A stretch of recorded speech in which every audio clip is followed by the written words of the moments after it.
the mission statement, the boys got to help in with a little bit, right? Because there were lots of things that they had said, but like that's kind of a coach-driven thing, right? And you hold them accountable to it, right? Like I'll ask kids, we break down in practice, like what's the mission statement, right? So they know it, right?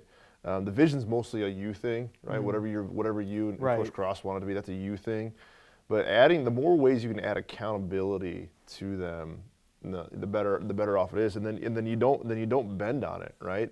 Yeah. So a great example is you miss practice, you miss a quarter of a game, right? And like there's certain things, again, Catholic school, so we've got confirmation. Right. There's usually religious events, school sponsor stuff. We got some choir kids and we got some band kids too, and like so I get a lot of that, but like holding them accountable and then never bending from that. Yeah. Right. And like when you identify a mission and what the team wants to be,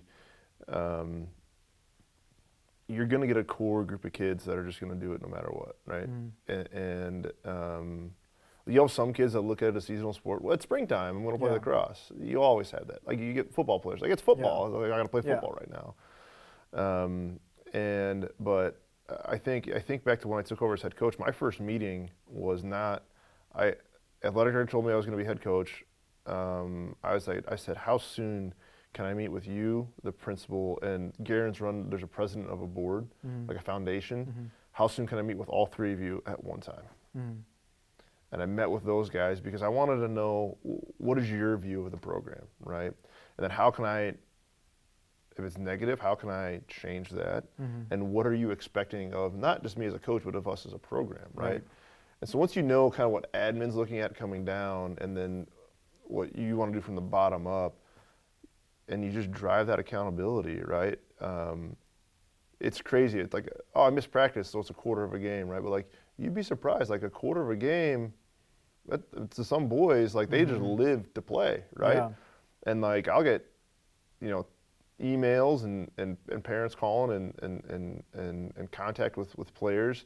Coach, I'm going to be late today. I don't want to miss because they want to play. So having that clear-cut accountability and even having that clear-cut accountability on the field, like if you're doing a drill, hey, this is a right-handed drill or this is a left-handed drill. If you're not doing it, get out, right?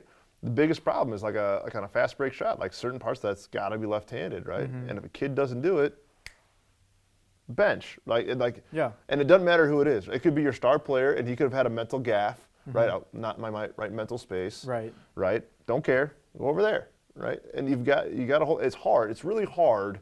Because is the kid gonna pout? Am I being too hard? Do I let it go? Do I let it go one more time? See if he does it again. But if you let it go one more time, there's some other kid that saw it too, and he's like, "Well, coach let it slide this one time. So when I go out there, I'm gonna try to see if I can get away with it." They're not gonna consciously. Right, but like they notice and they perceive these things, right? So having the ability to hold them accountable, and like, but share as much as that as possible with them, right? I mean, like, here's what we're looking from you, and like, we'll use mass punishment, right? A lot, not a lot. That's a bad phrase. We'll use mass punishment, right? And so like, discipline's probably the easiest thing that you can fix, right? So we just started using locker rooms this year, okay? And it's like our home now, and like. But like the rule was, without locker room, your bags are closed, they're zipped up, lined up, your spare stick is lined up in front of it.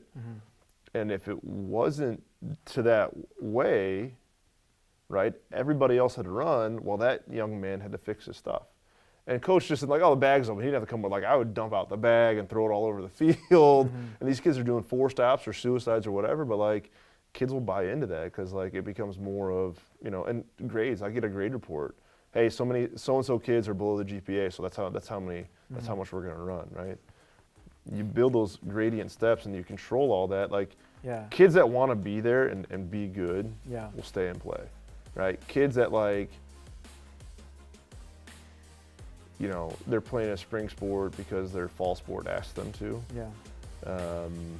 or their parents are making them, or their heart's really not in it. Like once you take that and impose some of those steps, some of those accountability measures, and they'll kind of slip away. And the flip side, you got to hold kids accountable. You got to do good stuff too. So players of the game, practice players of the week. We do stuff like that. So accountability's got to. It's easy to focus on. Well, Timmy, you didn't do it, but it's also really good. Timmy, hey man, you nailed the fast breaks in our game. You won 3 faceoffs for us, or whatever it is. Here's the game ball. Like, it goes both ways, and like the more that you can reward and consequence in a fair manner and be fair about it, I think, you'll see kids coming in.